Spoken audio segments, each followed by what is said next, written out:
The way to get startup ideas is not to try to think of startup ideas. I've written a whole essay on this, and I'm not going to repeat the whole thing here. But the short version is that if you make a conscious effort to try and think of startup ideas, you will think of ideas that are not only bad, but bad and plausible sounding, meaning you and everybody else will be fooled by them and you'll waste a lot of time before realizing they're no good. The way to come up with good startup ideas is to take a step back.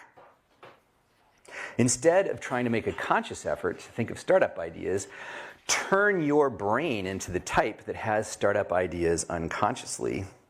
In fact, so unconsciously that you don't even realize at first that they're startup ideas.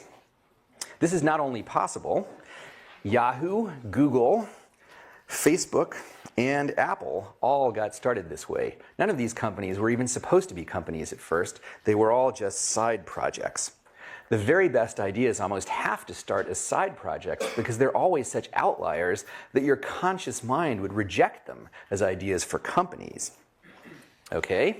So how do you turn your mind into the kind that has startup ideas unconsciously? 1, learn a lot about things that matter.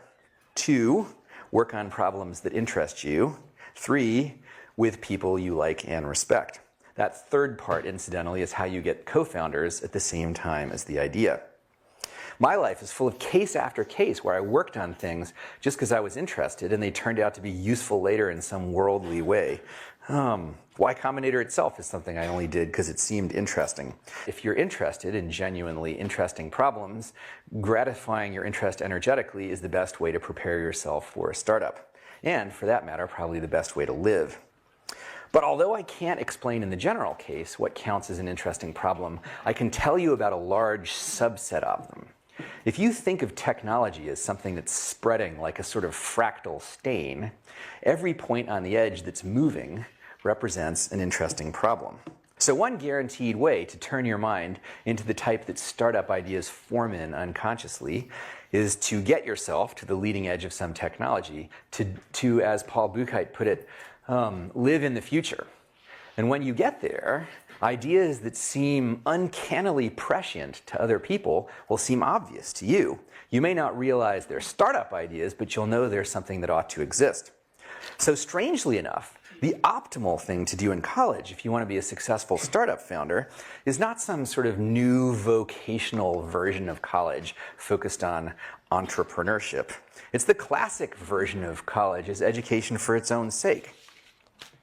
If you want to start a startup, what you should do in college is learn powerful things.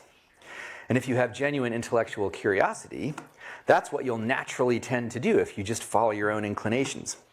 The component of entrepreneurship, I can never quite say that word with a straight face, that really matters is domain expertise. Larry Page is Larry Page because he was an expert on search. And the way he became an expert on search was because he was genuinely interested in it, not because of some ulterior motive.